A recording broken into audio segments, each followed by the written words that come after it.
Welcome to Essential Ingredients, powered by Next Gen Purpose.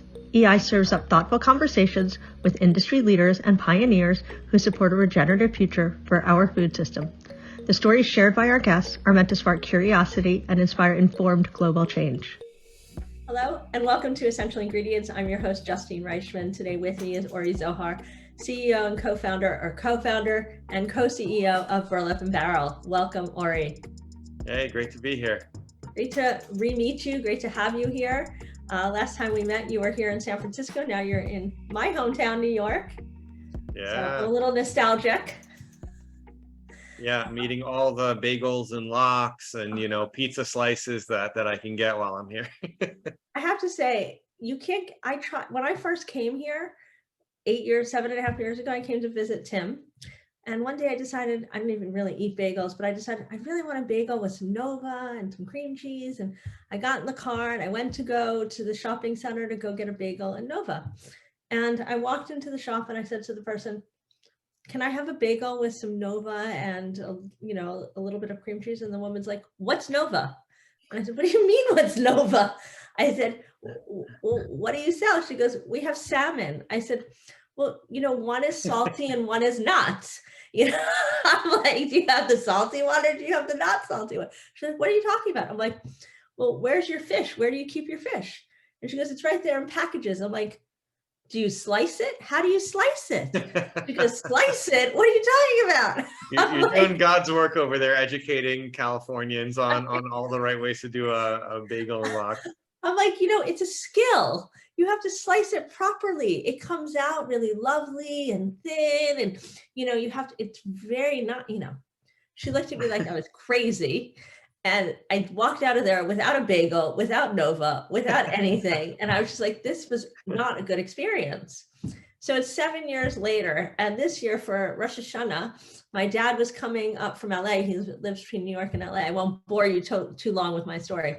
But this I had is Jewish geography. You have to do this at the beginning anytime when two Jewish people are talking. So actually, it wasn't Rosh Hashanah. It was Yom Kippur. And so I was like, how can I have my father here for the Jewish holidays? And yes, I can make, kugel, I can make noodle pudding, and I can make all the other things. But where are we going to get the bagels and the lox and the cream cheese? So I had to call New York. I had to go on Goldbelly and order everything from New York. And I had to order my Nova, and I had to order, he likes herring, which I'm not a huge fan of herring, to be honest. But I ordered it all from New York, right? So it was supposed to arrive the day before. And then I added to my order, I wanted some chicken soup and I wanted this, and then they screwed up the orders. So the soup and this ordered, and the rest wasn't coming till 8 o'clock. I'm like, break fast, we're gonna die of hunger here. We need our food. So FedEx was supposed to arrive with our food, and it's like noon, and I'm like, where's my food? Where's my food? And Bonnie, my assistant, was calling and trying to find out. And they're like, it's in Oakland, it's here, it's there, it's on a FedEx truck. I went to FedEx 4 times. By the way, it was my birthday. And I'm sitting there. And so I'm getting other FedExes of like birthday packages. Okay. So so I kept going, and they're like, hi. They're like, hi. I'm like, did my box come? They're like, no, we got a box of meat for somebody, but no box of fish. Yeah. It's you know what? I have to say, their track record, whenever I have gifts for people that are, like they're having a baby, a birthday, whatever, they'll get a nice package from Russ and Daughters from me. And that's where I ordered from, Russ and Daughters. They'll do it right. But one time out of 10, something happens. The driver delivering gets in a car accident, the thing, whatever. But in general, it's a pretty nice package to receive. So I'm sad it didn't work out for Rosh Hashanah. No, hold on. It did work out at the end. At about 1:30, they're like, go stand at the gate. Don't let the FedEx truck. We're going to leave. We're going to go in the back. We're going to go get you your box. They came out with my big gold belly from Russ and Daughters, and I got all my food. Okay. I just had to go to San Rafael about 5 times. Oh my God. Anyway, enough with that, but it was quite amusing. So you have to order all your Jewish food from home, from New York. Yeah, exactly. But now we have Boychik. Have you been? You've been gone since 2 years, so you didn't. No, I know Emily. I know Boychik. She's doing amazing work. No, New York now. San Francisco has a proper bagel scene. It's great. It fills my heart. I know, and she had tours at H&H Bagel and the whole thing, and I Yeah. loved it. I was so inspired when I heard her story. Yeah, her bagels are amazing. She's doing good Okay, work. so let's talk about you, and let's talk about spices. Let's learn a little bit more about you now that we've talked about the whole Jewish geography, all the spices, and the lack thereof in the Bay Area. But what's been coming down the pipeline? So, Ori, talk to us about Burlap and Barrel. For those listening that are not familiar with Burlap and Barrel, what is Burlap and Barrel?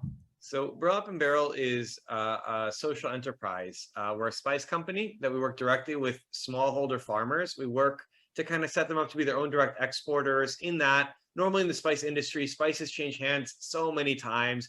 Good and bad batches get mixed together. Literally years pass between the farm and when it gets to your supermarket. And we said, let's cut through all this. So we're working directly with the farmers. We're setting up as their own direct exporter.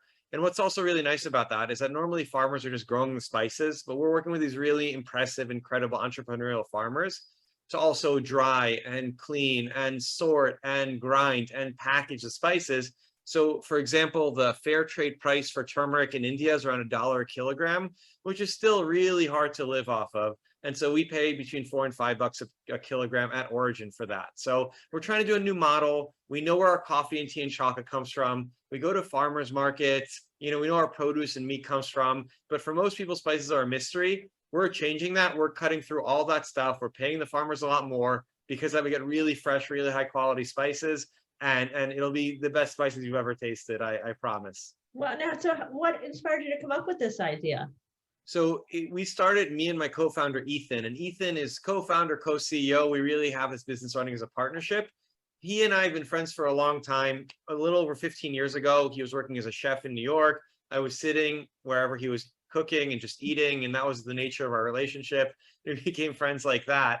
And after a while, kind of the restaurants that he'd working at eventually closed down, and we decided to start an ice cream business together. We just didn't know what. We said, let's do something. He had been the pastry chef. He was making a lot of ice cream. He was talking to all of his friends about saying, hey, I want to maybe do something with ice cream, a cart, we'll push it around. Everyone said, talk to Ori, he's our business friend. I had a background in business and marketing and all that stuff. Everyone else told him he was crazy. I said, that sounds amazing, let's do it. And in the summer of 2010, to date myself, we started an ice cream cart called Gorilla Ice Cream, which was an activist ice cream cart, flavors inspired political movements. We donated our profits to charity to the street vending project. And it was a fun and crazy summer. And then the seasons changed. Ethan had actually gone and gotten accepted into a Master's of International Development. And I'd gone to the dentist and he was like, what have you done? You have 3 cavities. And so I realized that ice cream was not for me. I couldn't be trusted because you're working at the cart. You're just kind of eating ice cream all day long. I don't know. But through that time, I actually ended up moving to San Francisco for about 7 years. I started a mortgage company because I'm the business side of the business of an entrepreneurship.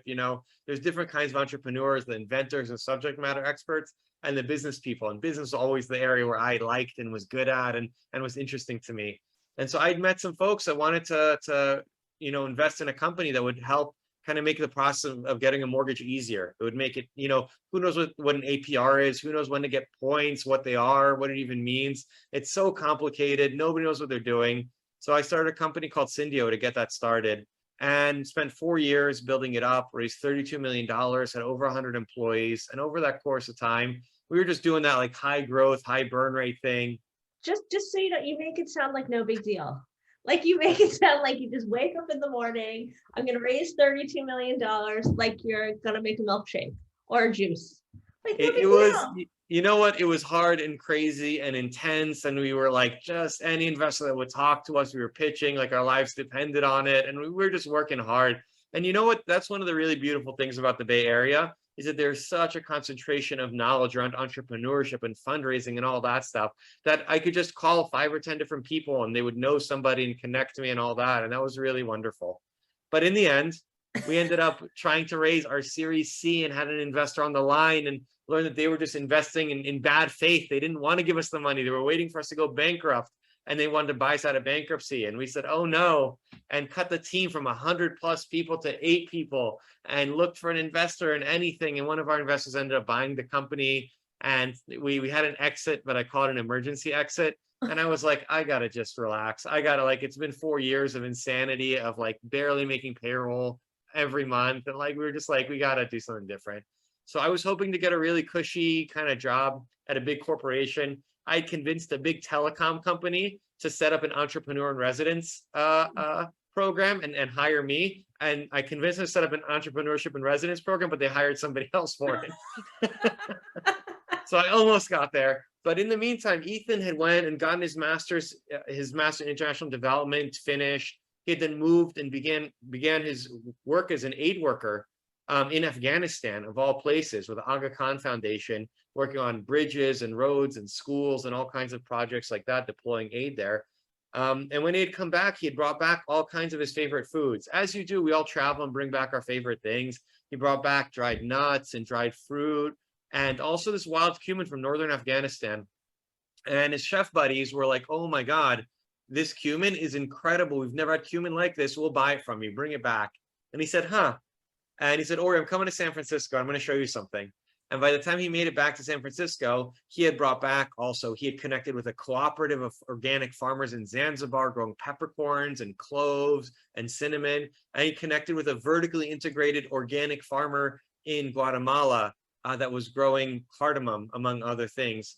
Cardamon's one of my favorites. Well, cardamom and cumin. Oh. That's well, okay. So we got the staples there, and actually, Guatemala is a really interesting story for cardamom. I won't go on this for too long, but India grows more cardamom than any other country, but they don't export it. They export very little cardamom because it's for local consumption. And so, in the early 1900s, some German farmers growing coffee in Guatemala said, "I wonder what else would grow here," and they planted cardamom, and it just took off. Wow. And so, cardamom became a massive crop in Guatemala, and now Guatemala is the largest exporter of cardamom in the world. And it's one of the very rare countries where they don't cook with it. They don't like the flavor. They don't use it. It's this crazy other crop that they know a lot of people around the world like, but it just doesn't suit their palate. Every time we go to Guatemala, we talk to the farmers, we're like, what do you do with it? Try it in your coffee, try it in your rice, try it here. And they're like, no, I don't like it. And so we're trying one farmer at a time to get them to like cardamom. So when you were talking before, you talked about this as a social enterprise. Yeah. So you created a social enterprise. So you found all these wonderful herbs and spices. So how did you go from finding these spices to then being inspiring to create a social enterprise? So what we realized early on, so we always wanted to do a business that kind of was using for-profit, approach for good. We felt like we wanted to blend something in between for-profit and nonprofit. We wanted to be able to sell a product. We wanted to sell it at the market value, and we wanted to use that money to kind of redistribute wealth. We wanted to just make sure the farmers got a much larger slice of the pie instead of all these intermediaries, or instead of this like extractive economics that for-profits often are kind of built on top of. So we wanted to do something that would help us grow our business, but ultimately put a lot more money in the farmers' pockets without us telling them how to spend it or where to spend it. Like that's not our business. And so what we realized is that if we can work with the farmers, and if we can help them get set up as direct exporters, there's a bunch of these farmers that are growing really incredible spices, and the commodity market doesn't care about it. They're paying the same price for good, bad, big, small, this way, that way. They just have their quotas. They're just pushing volumes through. Everybody gets the same price. And we knew that in the US, people really cared about getting better ingredients, whether it was in them making their food or when they go out to restaurants or the wine they were drinking. And so we saw there was an opportunity to make the connection here. That's what was missing, was the connection between the farmers to the customers. And we said, let's build a company that does that. So it's not like we get good spices and also we pay the farmers more. It's we get good spices because we pay the farmers more, because we register them with the FDA, because we help them become their own direct exporters and do much more of this kind of value-added processing. And maybe that's regenerative farming, that's organic farming, maybe that's grinding and blending and cleaning and all this stuff and sorting. And so all these things are things that normally some intermediary would get paid for, and it's fine. Those intermediaries are adding some value, but what they're also doing is they're mixing good and bad, and they're mixing old lots and new lots. And anyway, the farmer that's taking all this risk of actually planting the land and owning it and spending all this time growing the spices, they end up getting a really small percentage of the value. So we realized that there was a really nice overlap between what the farmers were doing, these incredible farmers were doing. There just wasn't a market for it. And in the same way, people in the US were really excited about these new spices that had really been treated as commodities. Like, what is cinnamon? Brown powder. That's the extent that most people know about it. And we say, come with us back to like the mountains of Vietnam and Quang Nam where they grow the royal cinnamon, and it's a tree bark. And these trees are often grown for 20 plus years, where it's literally like a savings account, where a parent will plant a tree for the child to harvest. And the longer the child can wait, the more valuable the bark is. There are all these really incredible stories that really connect us to what makes the spice really special, but can only be done with a direct trade social enterprise model. And so that's what we built. Wow, that's amazing. That's amazing. And when you communicate this to the people, what do you see? What do you feel from the community? What's the response? Well, what we found is that people really care. We were worried initially that it would be something that chefs would care about, but we were worried that like home cooks may say, hey, I don't know, I'm intimidated, I'm overwhelmed, I'm whatever. But it turns out that home cooks are really have become our best customers. 80% of our business right now is from home cooks. And we couldn't be happier. The pandemic really accelerated that, because everybody got stuck at home and everybody was cooking more, and grocery store supply chains were all broken. So people were just Googling best spices, where do I get cinnamon from, and all that stuff. And a lot of people stumbled across Burlap and Barrel, our company, and came in. And what's been really fun is that people we found are really curious. When we start talking about where do your peppercorns come from, people are like, wait a second, I actually have no idea. I cook with this every day. It's on my table every time I eat. But what is a peppercorn? And we start saying, well, come with us. We'll show you. It's the fruit of a climbing vine, and they grow in bunches like grapes. And here's a photo of how they grow in Vietnam. And here's how it's a little different, how they grow in Zanzibar. And here's the difference in the flavors between them.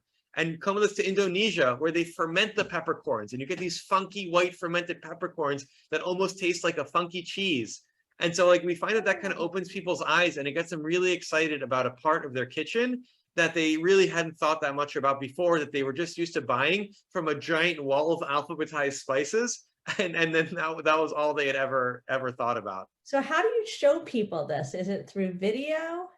So this is where it's really fun to be an e-commerce company. Because we're online, we have unlimited shelf space. We have so many photos. We have room for stories where we, on each of our spice pages, you can see the spice, the flavor notes, where we get it from, how it was harvested, when it was harvested, photos of the seedlings.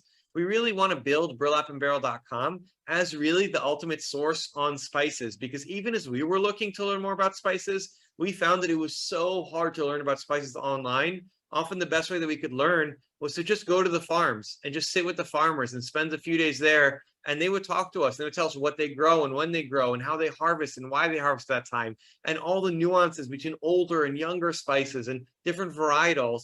And it was just a wealth of knowledge. And so that's what we're trying to do, is share that same knowledge that the farmers have, and saying like, you know, why is this spice so good? You know, come with us back to the farms and back to the fields, and we'll show you exactly where it comes from. There's a And lot that's of where it's fun. storytelling. Yeah, and you know, when you're at a grocery store, you don't get that. Your jar, you have like a little package, and you have to like have in little fonts tell as much of that as you can, and it's really hard. But on our site, we have a ton of space, and if you want to, you don't have to read through the whole story if you don't want to. Just have a royal cinnamon. It'll change what you think is cinnamon, we promise. But if you want to, you can also dig further in and learn about the story and see where it comes from. Wow. So there sounds like there's a lot of storytelling, a lot of education and information, so that people can really learn and then make a choice about what they're buying and where they're buying it from. Yeah, and you know what? It seems like Americans are a little bit intimidating by cooking with spices. You know, it seems like as Americans, like we have our salt and pepper, and that's that. I was born in Israel. I grew up with like sumac and Aleppo pepper and Urfa chili and all kind of cumin and all kinds of other spices like that as like day-to-day spices too. But what we found is that, you know, everyone talks a lot about like food and TikTok and Gen Z and what they're doing and TikTok challenges. And you know who are saving grace, our best online customers, are women in their 50s and 60s that live outside of major cities. We look at all the emails, we email all of our customers to just say how they found us. And what we found out is that there's this incredible group of home cooks. They have a few decades of cooking experience. They love to cook. They cook 3 square meals a day, and they're not near like big cities where maybe there's a lot of specialty stores, so you can walk into 10 different places. If you have to drive, you're like, forget it. I'm just going to order online. And they are the best customers. And I've talked to so many companies that have launched new food products online, and all of them say, these older ladies, we love them. They're the best customers. Forget all the millennials and Gen Zers. So when you were building this company, because you built it before the pandemic, you started it before Yeah. the pandemic, what was your original plan? So we launched the company in late 2016. And early on, we wanted to sell to home cooks, but we knew it was expensive. You have to do a lot of advertising and all of that stuff. We said, let's start with what we know. And my co-founder, Ethan, was working as a chef. So he literally went door to door and just knocked on doors, saw who would spend time with him, would be there in between the lunch and dinner rushes when the chefs weren't as busy, and would just open his backpack and share the spices. And in 2019, even we were about 50% of our sales came from incredible chefs and restaurants. And by the way, we still do. We still sell to 11 Madison Park and Momofuku and Dig In and Sweet Green and Chopped and all that. We still have chefs that are really excited about our spices. But as And we for all those know, people listening that are not from the New York area, because those are all really great New York restaurants, he's named restaurants that are everything from the accessible sort of grab and go to the top restaurants. So you really have a big swing. I think that it just goes to the point that most even companies that are being really thoughtful about where their spices come from are often just buying from maybe smaller importers rather than the larger importers. What we're doing that's different, and there's a handful of other companies like us that are also now doing this direct trade, that they're responsible for the spices from the farm all the way to your kitchen. So there's just one single thread going in that whole way, and that's the kind of new generation and the new way. And if whenever people ask me how do I know if where my spices are, or if I'm buying good spices, it's really about like, do you know where can the company tell you where they come from, when they were harvested, how they're like, is there a connection there, or were they just bought from an intermediary along the supply chain? And then, maybe they're good, maybe they're not, maybe it did come from this farm, but maybe it came from 1,000 others. So really this connection back to the farmer is really, really important in making sure that you're getting really fresh, really high quality spices. But we started with chefs, and really that was it. And we also knew that chefs would be able to just smell and taste. And if we could win them over, then that was a really important thing. And so we were able to win over a lot of incredible chefs and a lot of incredible restaurants. So you started back in, then with the chefs, and then COVID hit. So how did that impact your business, and what was your biggest surprise? So in COVID, if you can imagine, like we're a pretty young business still. Half of our revenue is coming from professional restaurants, from chefs at professional restaurants. And in the meantime, like I was in San Francisco, I decided on February 29th of 2020, Ethan and I were going to do a sourcing trip to India. I had packed all my stuff up. I had shipped it to storage and just said, this is a good excuse to just move back to New York. And so I ended up flying to India, met Ethan there. And a few days later, India went from we don't have COVID to we have COVID and foreigners brought it in. And they started revoking visas and closing down entire states to foreigners. And we said, this is not the time to do our expansive India sourcing trip. We were so excited for it. But we said, well, we have to head back. And by the time we landed in New York, neither of us had a sense of smell. Both of us had a fever and fatigue and all that stuff. And nobody knew at that point. Like we were still figuring out what COVID was and the symptoms and all that stuff. Right. But we stayed home, and luckily we got better. And then tried to look at what was left of our business. And what was left is that the 50% of our sales that had come from restaurants had gone to 0%, just because all the restaurants were reeling and closed, and nobody was serving food in that way anymore. Everyone was trying to figure it out. And we looked long and hard and started doing what we call like disaster planning, which is like, worst comes to worst, what do we do? How long can we pay our salaries? How long can we keep running? What happens if our packing facility closes? What happens if our warehouse closes? And we were just, it bums you out. And we were just kind of planning to like just pack it up until things got better. And then something magical happened, but home cooks came out of the woodwork. And by May, we had more than made up for the sales that we had lost from the restaurants and home cooks. And by the end of the year, we grew 5x. So you can imagine, we went from like, oh my God, are we going to run out of business, to, oh my God, we're going to run out of spices. And we started putting all the spices we could on airplanes instead of boats. And we started repacking our food service containers that we sold to restaurants into small retail jars. And we just started importing spices from the US. So there was actually a group of seasonal workers from Jamaica that were working in upstate New York on a maple farm, helping to tap maple trees and birch trees and all that stuff. Amazing. An owner had reached out to us and said, listen, I got some seasonal workers here. They can't go back. Can we do something together? and they started picking wild ramp leaves for us.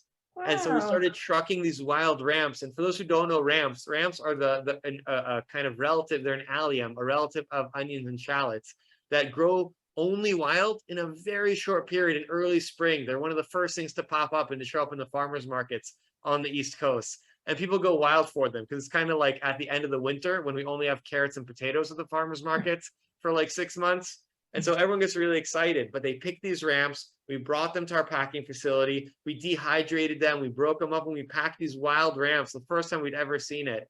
And so we launched these ramps. And so we just started doing all kinds of domestic spices. And now we bring in chilies from California and salt from Syracuse, New York, and all kinds of other fun things. We had no idea all these spices were going in America, but that was one of the pandemic things that we had figured out, because we could put them on a truck and they could arrive here a few days later, and we didn't have to wait for a boat to dock from some other place in the country, some other country in the world. And so the pandemic really changed our business and we started growing.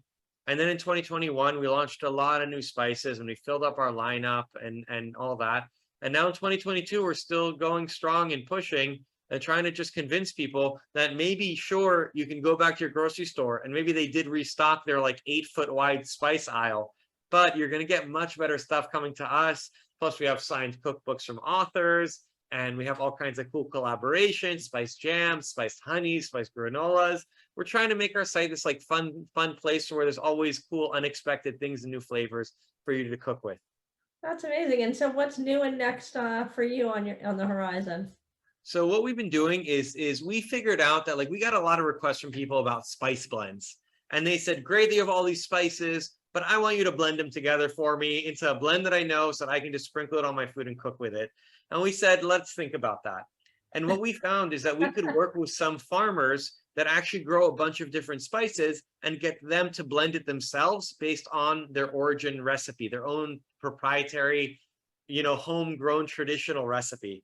And so we call these origin blends, and it actually works really well with our mission, because what we're able to do is leave more value at origin, because we're saying we're not just asking you to grow the spices and dry them and grind them, we're also going to pay you to blend them too. And so what we brought in, the first one was that it was an origin blend with za'atar that was grown in Palestine.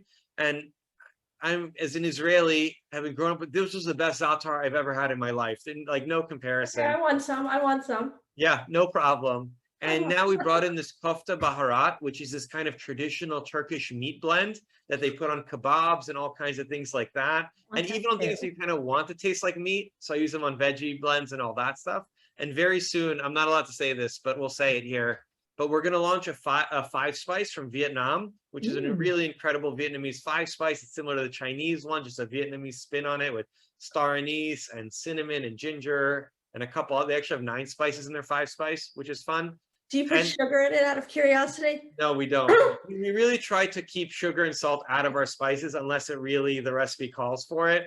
That's the one challenge I find when I look at some of these spices, not with Burlap and Barrel, but like in general, when I look at some of the mixed spices, when you're at a farmer's market or you're at a store and I look and I'm like, oh, why does it have to have sugar in it? Totally. And you know what? Even like Montreal steak seasoning and chicken adobo, they all have sugar. 2 best-selling things. Number 1, salt. Number 2, garlic. Like they're basically salted garlic, with some other stuff. But yeah, and so we're working on building up the business, and we're also now starting to work on some single origin sugars. We don't have it nailed down quite yet, but we think like sugars come from plants. They're grown, they're harvested. So we're going to bring in some maple sugar and some cane sugar and some coconut sugar. And so we just think that there's a good opportunity to also trace your sugars back to origin, and as a result, get a much flavorful, more interesting version of that, I guess, spice in our world. I think I see, do you have gift boxes? Because I feel like a gift box is like a thing I kind of want. Yeah, I've so we actually to all these things. I'm like, I want that, I want that, I want that, I want that. So the most stressful time for our business is between Thanksgiving and New Year's. I feel like that's like the Super Bowl for food, both because everybody's cooking, but also because everybody's gifting and sending it. So we pack our spice. We have 3-pack and 6-pack gift boxes. Actually, a lot. I recently did this. Something like 10% of our orders are gifts to other people. See? So people like got the memo. Thing. They're sending it around. It was like natural. I was like, this is a great gift to give somebody. It's also, I personally like to give consumable gifts, because every time I give somebody an object, I feel stressed that like they feel like they need to use it and they need to show me it. I'm like, just give them something consistent. They'll say, great, we love it, we used it all, thanks. And it's, you know, and plus best case scenario, they'll have you over for dinner and you'll get to kind of enjoy what you gifted to them. Well, Ori, it sounds amazing. I love the story behind it. I love how, you know, I'm curious about so many things that I want to go online now and learn about all the different stories behind all these different spices and herbs. I mean, there's about a half a dozen I want. So I'm so glad that we were able to reconnect and have you on Essential Ingredients and learn all about this. And if people wanted to, you know, go on and learn about the spices and buy the spices, what's the best way to check it out? Yeah, so we're called Burlap and Barrel, and you can check us out at burlapandbarrel.com. It's hard for, we chose a word with a lot of R's and L's in it that just my Israeli parents can just barely get through it. But that's burlapandbarrel.com, or check us out on Instagram at Burlap and Barrel, and that's where we post all of our kind of sourcing trip photos. So feel free to follow along and kind of learn a little bit more about where your spices come from. And before we go, I'm curious, do you have a favorite? Do you know what? Right now, the spice that I've been using on everything is we have a sun-dried tomato powder. We worked with our partner farmers in Turkey. It's just this like umami blast. I even put it on fresh cut tomatoes, you know, out of season just to make them a little more tomatoey. But that's been such a fun secret ingredient that I've been using on just about everything. Okay, so folks, you heard it. That's his one. I mean, I'm going to take his recommendation because he's tried them all. So. I mean, anyway, Ori, thank you so much for joining us. I want to thank our guests for tuning in. We're here every week, so please don't forget to download, subscribe, rate, and review. We want to hear from you. Ooh, that rhymes. Anyway, thanks so much for joining us. Thank you, Justine. To learn more about these episodes and access show notes, go to nextgenpurpose.com and choose podcast. If you like this episode, head to Apple Podcasts or your favorite platform to subscribe and leave us a review. Visit the Next Gen Purpose YouTube channel to subscribe to our EI videocast and give this episode a like while you're there. Follow us on Instagram and LinkedIn at Next Gen Purpose and connect with me on LinkedIn or Instagram at Justine_Reichman. Thanks for joining us.